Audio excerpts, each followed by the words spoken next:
ఈ కార్యక్రమాన్ని సభాధ్యక్షత వహిస్తూ నిర్వహిస్తున్న గిద్దె రామనాథ్ అన్న, వేదిక మీద చాలామంది నా మిత్రులు ఉన్నారు, కవులు కళాకారులు ఉన్నారు. వేదిక ముందు చాలామంది కళాకారులు మిత్రులు ఉన్నారు. మీ అందరికీ పేరు పేరున ఉద్యమాభివందనాలు తెలియజేస్తున్నాను. ఈ సందర్భంలో నేను తప్పనిసరిగా గుర్తు చేసుకోవాల్సిన ఒక వ్యక్తి ఉన్నాడు. ఆయన మీలో ఎంతమందికి తెలుసో నాకు తెలియదు, కానీ ఈ తొర్రూరు గ్రామంలో అంబేద్కర్ నగర్ అని ఒక కాలనీ ఉంటుంది. అది ఎస్సీ మాదిగ కాలనీ. ఆ మాదిగ కాలనీలో ఐలన్న అని ఒక కళాకారుడు అక్కడ పుట్టి పెరిగి పాట పాడటం నేర్చుకొని ఆనాడు రాజశేఖర రెడ్డి ముఖ్యమంత్రిగా ఉన్న రోజుల్లో ఆ ఐలన్నను ఇంట్లో నుంచి కిడ్నాప్ చేసి, మీలాంటి కళాకారుడే, మీలాంటి పాట పాడిన వాడే శరత్. కళాకారులు అంటే చాలా క్రమశిక్షణగా సమాజాన్ని నడిపించేవాళ్ళు, లక్షల మంది ప్రజల్ని కూర్చోబెట్టేవాళ్ళు. మీరు ఏ రాజకీయ నాయకుడు ఏ వక్త నుంచి కాని పని మీరు మాత్రమే చేయగలరు. అది మీకున్నటువంటి శక్తి. కనుక వేల మంది లక్షల మందిని కూర్చోబెట్టగలిగిన శక్తివంతులు మీరు. కొద్దిసేపు కూర్చొని వినటం అనేది మీకు పెద్ద సమస్య కాదు. ఈ ఐలన్న 1998లో తెలంగాణ కళా సమితి ఏర్పడింది. ఆ కళా సమితికి బెల్లి లలిత కన్వీనర్గా ఉన్నది. ఐలన్న కో కన్వీనర్గా ఉన్నాడు. ఆయనకి గుండె జబ్బు ఉండేది. ఆ గుండె జబ్బు ఉంటే ఆ డబ్బులు వస్తాయని గవర్నమెంట్ ముఖ్యమంత్రి సహాయ నిధి నుంచి గుండె జబ్బు ఆపరేషన్ చేయించుకోవడానికి డబ్బులు వస్తాయని హైదరాబాద్ నుంచి తన ఇంటికి వచ్చాడు. అంబేద్కర్ నగర్లో ఉన్న ఆయన ఇంట్లో ఉండి అక్కడికి ఒక పోలీస్ ఆఫీసర్ మారు వేషంలో వచ్చి, అంటే సివిల్ డ్రెస్లో వచ్చి, నీవు గుండె జబ్బు ఆపరేషన్ కోసం అప్లై చేసుకున్నావు కదా, నీకు ప్రభుత్వం నుంచి 2 లక్షల రూపాయలు మంజూరయ్యాయి, ఆ డబ్బులు ఇవ్వాలని ఎంఆర్ఓ పిలుస్తున్నాడు. ఆ ఎంఆర్ఓ తొర్రూరు గెస్ట్ హౌస్ లో ఉన్నాడు, నిన్ను గెస్ట్ హౌస్ కు తీసుకొని రమ్మన్నాడని 2 పోలీసులు 2 వీలర్ మీద వచ్చి ఐలన్నను ఆ బండి మీద ఎక్కించుకొని ముందు ఒకరు వెనుకొకరు కూర్చున్నారు. కూర్చొని బండి వెళుతూ ఉన్నది. ఆ వెళుతున్న బండి గెస్ట్ హౌస్ వైపు కాకుండా అది హనుమకొండ వైపు వెళ్తూ ఉన్నది. అప్పుడు ఐలన్న అడిగాడు, బక్కపల్చని వాడు, కేవలం 5 అడుగులు మాత్రమే ఉండేవాడు, బక్కపల్చని వాడు, పైగా గుండె జబ్బుతో బాధపడుతున్నాడు, గెస్ట్ హౌస్ వైపు కదా వెళ్ళవలసింది, మీరు హనుమకొండ వైపు వెళ్తున్నారు, మీ యూనివర్సిటీలు బాగుపడ్డాయా, నిధులు వచ్చాయా? ఇన్ని ప్రశ్నలు మనం వేసుకుంటే 10 సంవత్సరాల కాలంలో జీవితం ఎట్లా ఉంది, 10 సంవత్సరాల తర్వాత జీవితం ఎట్లుంది, మీ జీవితాలు ఏమైనా మార్పు వచ్చిందా? ఒక్కొక్క ఎమ్మెల్యే లక్షల రూపాయల జీతం తీసుకుంటున్నారు, ఎంపీలు జీతం తీసుకుంటున్నారు, మంత్రులు జీతం తీసుకుంటున్నారు. వాళ్ళ పదవి పోగానే వాళ్ళు చనిపోయే వరకు వాళ్ళకి పెన్షన్ వస్తుంది. మరి తెలంగాణ ఉద్యమాన్ని నిర్మాణం చేసి ఊరూరా ఉద్యమాన్ని ప్రచారం చేసిన కళాకారులు ఎంతమంది ఉంటారు?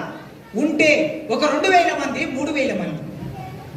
ఈ 2000 మందో 3000 మందిలో మిమ్మల్ని తీసుకొని మీకు పర్మనెంట్ ఉద్యోగాలు ఇస్తే ఈ ప్రభుత్వానికి ఏమైనా నష్టం జరుగుతుందా? ఎలాంటి నష్టం జరగదు. లెక్చరర్లను, జూనియర్ కాలేజ్ లెక్చరర్లను పర్మనెంట్ చేశారు, డిగ్రీ కాలేజ్ లెక్చరర్లను పర్మనెంట్ చేశారు. అదేవిధంగా విద్యుత్ డిపార్ట్మెంట్ లో 20,000 మందిని పర్మనెంట్ చేశారు, సింగరేణి లో పర్మనెంట్ చేశారు. వీళ్ళందరినీ పర్మనెంట్ చేస్తే రాని సమస్య, కళాకారులకి ఉద్యోగాలు పర్మనెంట్ ఉద్యోగాలు ఇస్తే ఏం సమస్య వస్తుంది? గత ప్రభుత్వం ఈ పని చేయలేదు. ఈ వేదిక మీద నుంచి, విద్యాగలం వేదిక మీద నుంచి ఒక డిమాండ్ పెడుతున్నా, రేవంత్ రెడ్డి గారి ముందు ఒక డిమాండ్ పెడుతున్నా.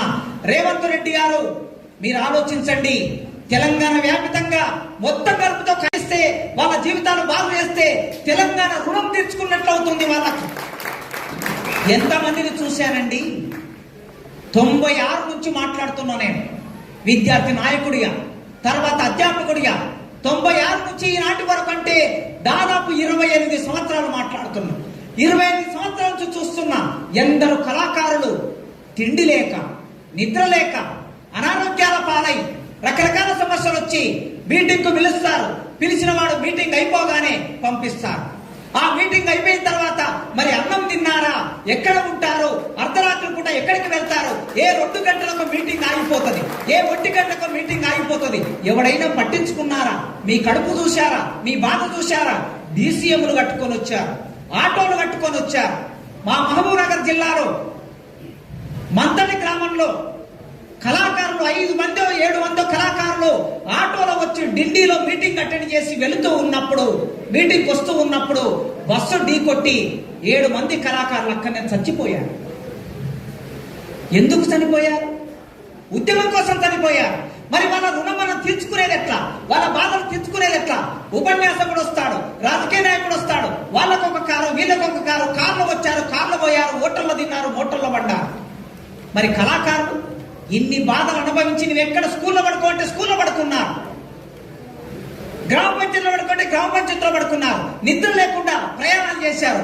అందుకే ఇన్ని సమస్యలు అనుభవించి తెలంగాణ తీసుకొచ్చిన కళాకారులకి ఉద్యోగ భద్రత కల్పించడం తెలంగాణ సమాజం యొక్క బాధ్యత, ప్రభుత్వం యొక్క బాధ్యత.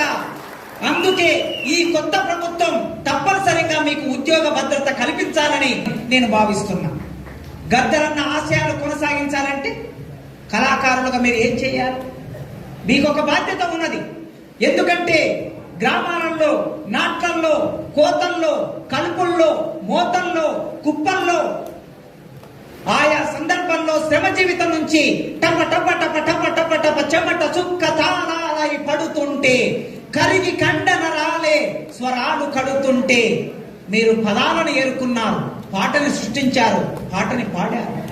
పాడినటువంటి మీరు, ఈ పాట ఎవరిది? ఈ పాట ప్రజలది. ఆ ప్రజలను విముక్తి చేయవలసిన ఒక మార్గంలో గద్దరన్న నడిచాడు. ఏ మార్గంలో నడిచాడు?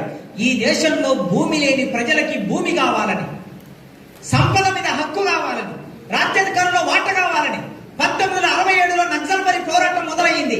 భూమి కోసమే మొదలైంది. 9 మంది నక్సల్బరీలో 9 మంది గిరిజనులని, ఆదివాసీ బిడ్డల్ని ఆనాటి ప్రభుత్వం కాల్చి చంపితే, శ్రీకాకుళంలో 370 మందిని కాల్చి చంపితే ఆనాడు సుబ్బారావు పానిగ్రై ఎరుపంటే కొందరికి భయం భయం, పసిపిల్లలు వారికన్నా నయం నయం అని పాట పాడితే ఆ పాటల ప్రభావానికి గురైన గద్దరన్న, ఈ సమాజ విముక్తి, ఒక అంటరాని కులంలో పుట్టిన గద్దరన్న, సిరిమల్ల చెట్ల కింది లక్ష్మమ్మ కడుపులో పుట్టిన గద్దరన్న తన జీవితానికి ఒక మార్గాన్ని ఎన్నుకున్నాడు. తన విముక్తికి ఒక మార్గాన్ని ఎన్నుకున్నాడు. తన ప్రజల విముక్తికి ఒక మార్గాన్ని ఎన్నుకున్నాడు. ఆ మార్గం మంచి చెడులను మనం ఎప్పుడైనా చర్చించవచ్చు. కానీ ఈ దేశంలో పోరాటం జరగాలి, అది సాయుధ పోరాటం జరగాలని తెలంగాణ రైతాంగ సాయుధ పోరాటంలో పాట పాడి ఒరిగిపోయిన సుద్దాల హనుమంతు, పాట పాడి ఒరిగిపోయిన బండి యాదగిరి వారసత్వాన్ని గద్దరన్న ఎత్తుకున్నాడు. ఎత్తుకొని మరొక పోరాటం, దొరలకి, దోపిడిదారులకు వ్యతిరేకంగా ఈ పాలకుర్తి, ఈ తొర్రూరు, ఈ వరంగల్లు, ఈ జనగామ, ఈ ఆలేరు, ఈ భువనగిరి, ఈ ప్రాంతాలే కదా దోపిడిదారులు, జాగీర్దారులు, జమీందారులు, దొరలు, పెత్తనం, పీడన, బతుకమ్మ, స్త్రీలు వస్తే బట్టలు ఊడదీసి నగ్నంగా బతుకమ్మను ఆడించినటువంటి దుర్మార్గమైన పాలనకి వ్యతిరేకంగా గద్దరన్న తన గొంతును వినిపించాలనుకున్నాడు. అందుకే ఒక పాట నిర్మాణం చేయాలనే ఉద్యమంలోకి వచ్చినప్పుడు పాట అంటే ఎట్లా నిర్మాణం అవుతుంది? కవిత్వం రాస్తే, దాశరథిలాగా కవిత్వం రాస్తే పాట నిర్మాణం కాదు. పాట నిర్మాణం కావాలంటే పల్లె ప్రజలని, గిద్దె రామనరసయ్య గొంతు మీరందరూ విన్నారు. నేను మొదలు విన్నప్పుడు ఆశ్చర్యపోయాను. గిద్దె రామనరసయ్య గొంతు, కొన్ని గొంతులు అపురూపంగా ఉంటాయి. ఆ అపురూపమైన గొంతులు అవి నిర్మాణం కావడానికి తాము పుట్టిన కులం, తమ తల్లిదండ్రులు, తమ తాత ముత్తాతల నుంచి ఆ గొంతు వస్తూ ఉంటది. మీరు ఎప్పుడైనా బయళ్ళ వాళ్ళ గొంతు విని ఉంటారు.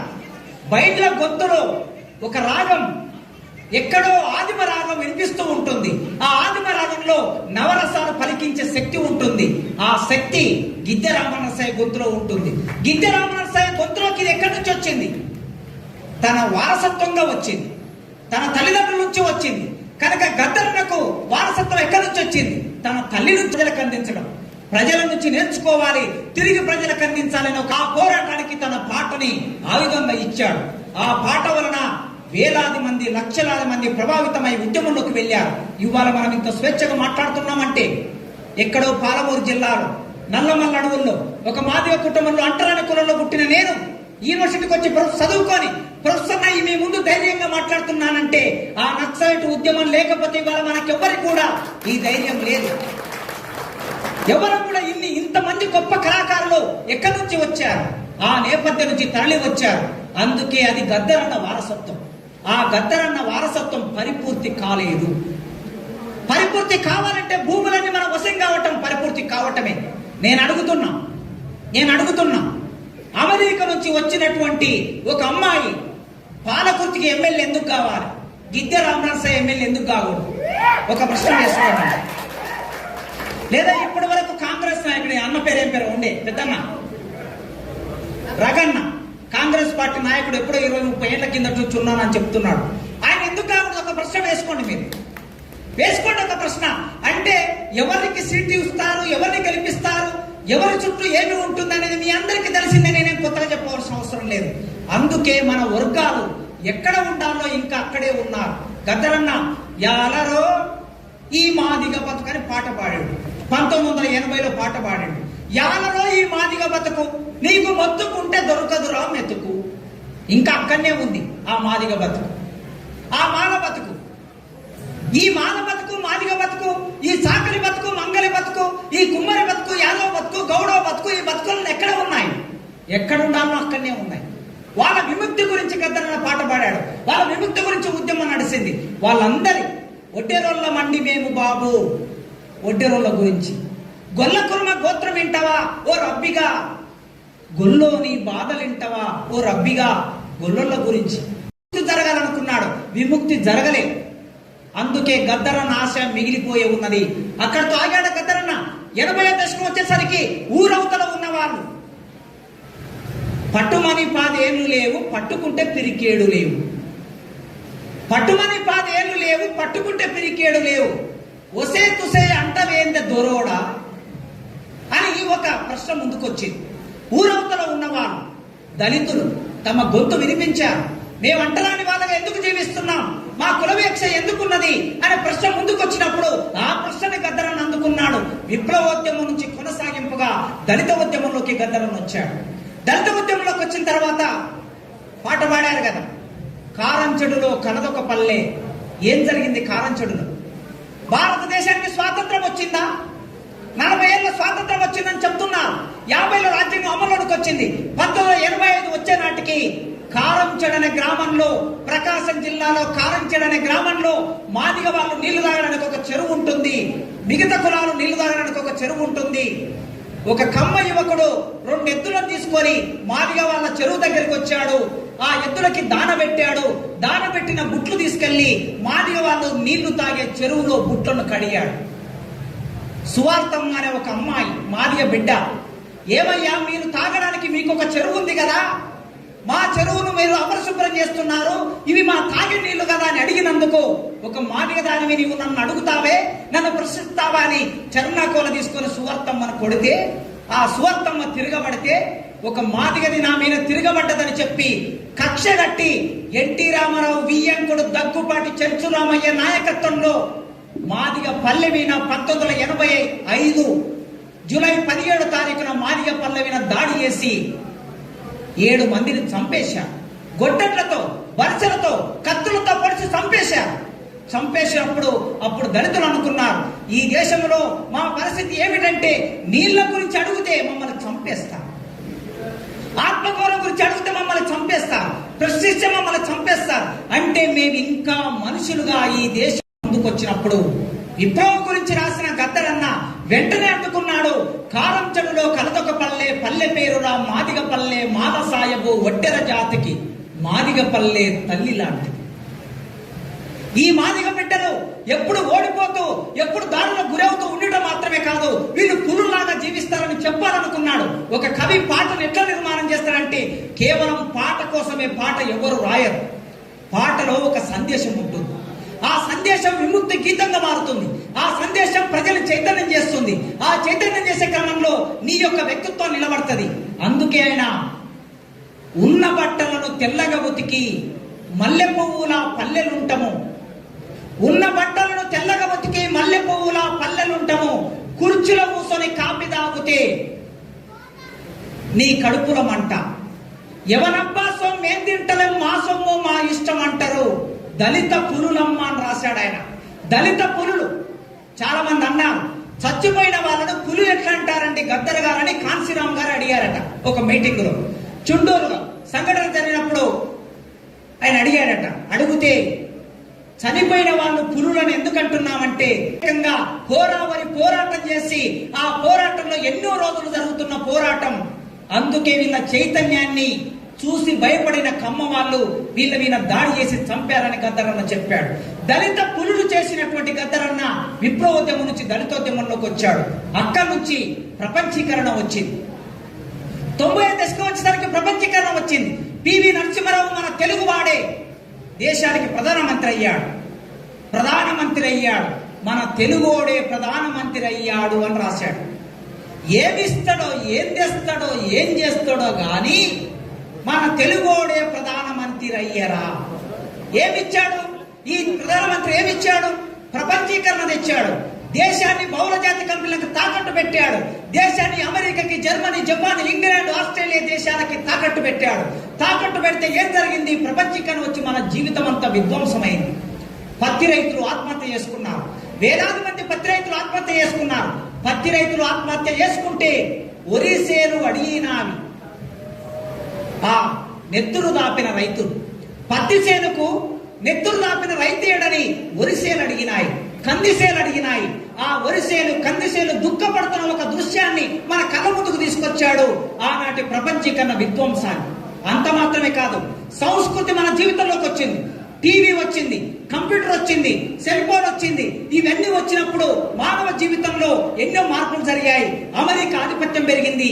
ఈ అమెరికా ఆధిపత్యాన్ని అద్భుతంగా కవిత్వం చేసి పాట రాసి పాడిన వ్యక్తి గద్దరన్న. మీకు తెలుసు, చాలా మందికి అమెరికా అంటే 10 సార్లు తిట్టడం కాదు, అసలు అమెరికా ఏం చేస్తుందో సామాన్యులు కూడా అర్థమయ్యేటట్లు అదిగో చూడు అమెరికోడు వస్తున్నాడు, జపాను జర్మనీతోని అమెరికోడు వస్తున్నాడు, బాంబుల సంచులతోని అమెరికోడు వస్తున్నాడు. అమెరికా వాడు ఒంటరిగా రావటం లేదు, జపాను, జర్మనీ, ఇంగ్లాండ్ కలిసి వస్తున్నారు. ఎందుకు వస్తున్నారు? ఆయుధాలు అమ్ముకోవడానికి వస్తున్నారు. ఆయుధాలు మాత్రమే కాదు, ఇంకెందుకోసం వస్తున్నాడు? వాడు భిన్న రూపాల్లో వస్తున్నప్పుడు మన పాలకులు ఏం చేస్తున్నాడు?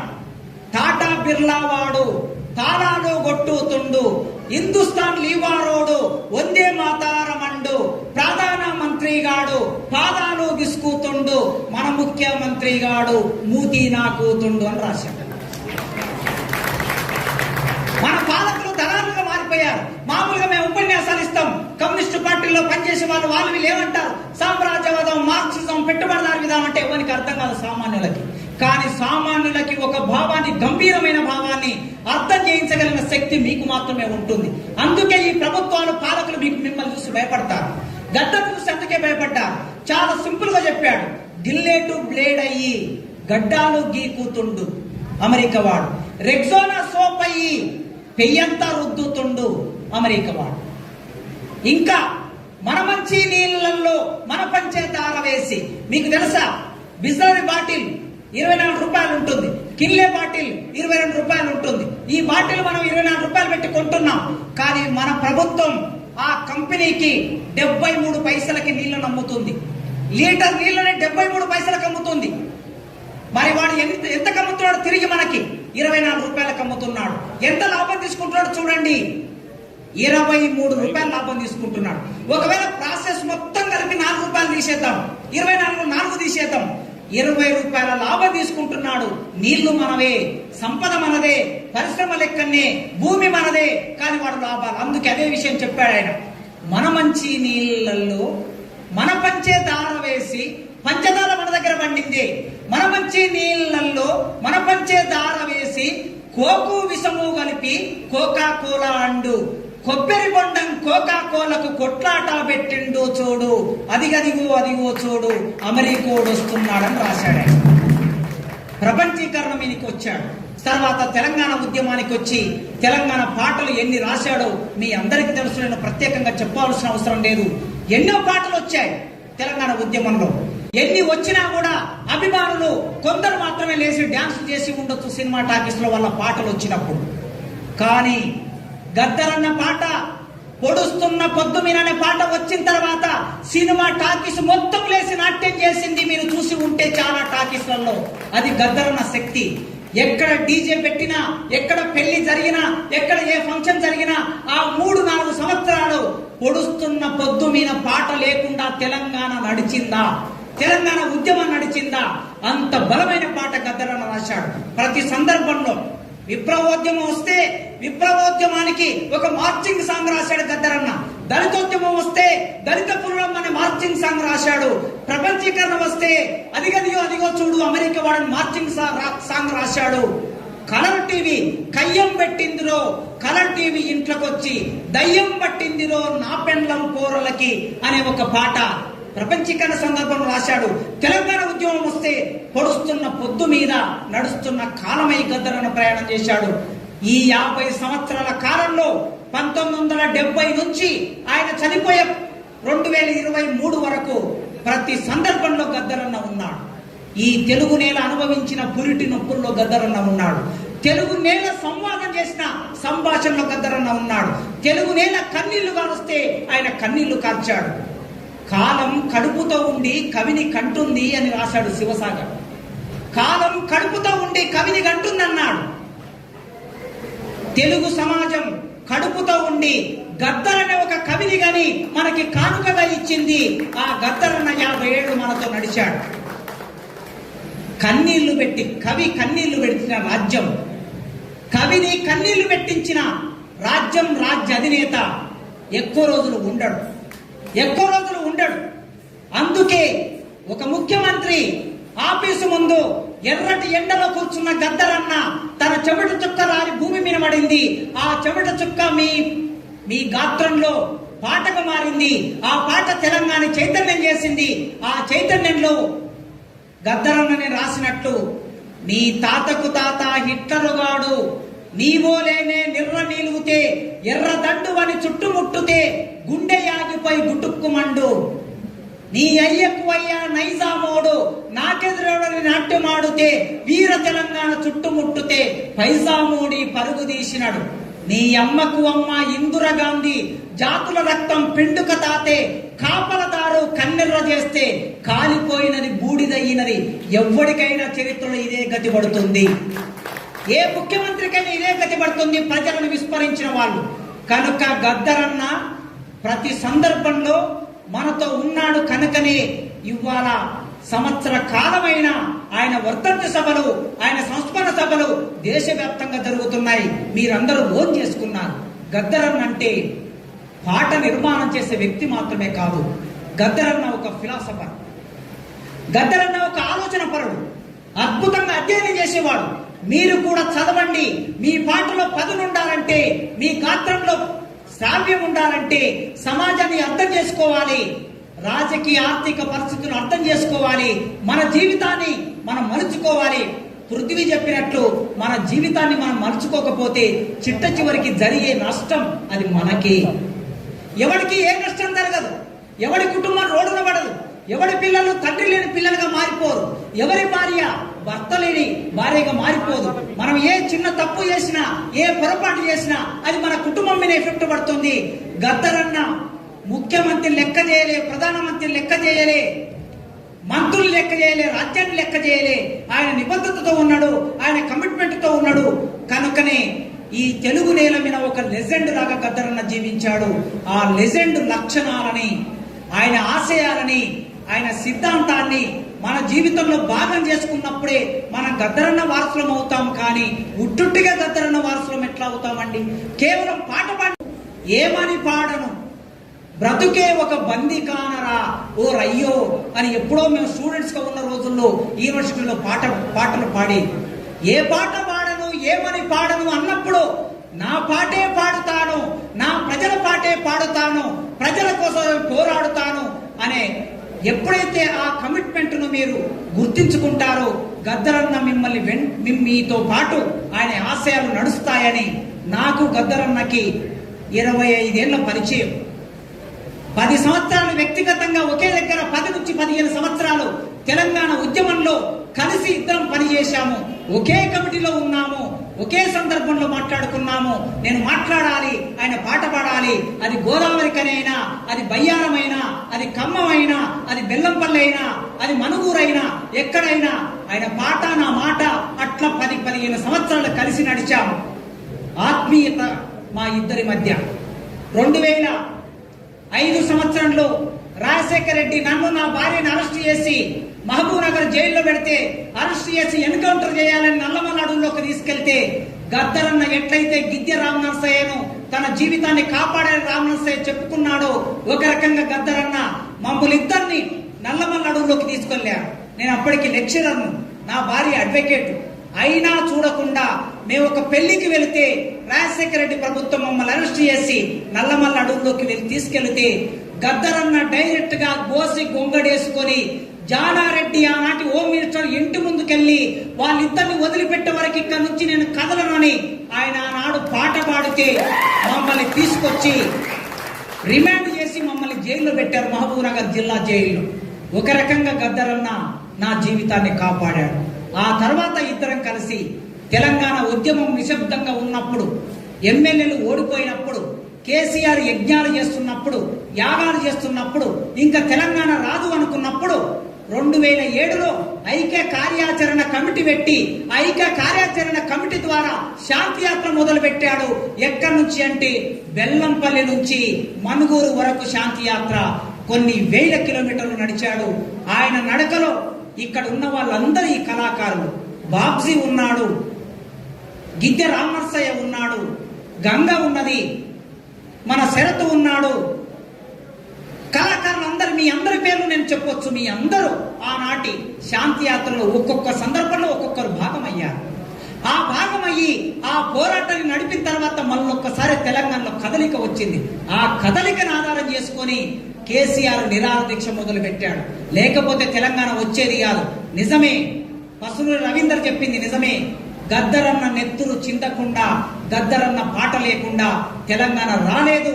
తెలంగాణ లేదు గనక ఈ తెలంగాణను ప్రజాస్వామీకరించుకునే వైపుగా, ఈ తెలంగాణను సామాజికరించుకునే వైపుగా, సామాజిక తెలంగాణ కావాలి, ప్రజాస్వామిక తెలంగాణ కావాలి.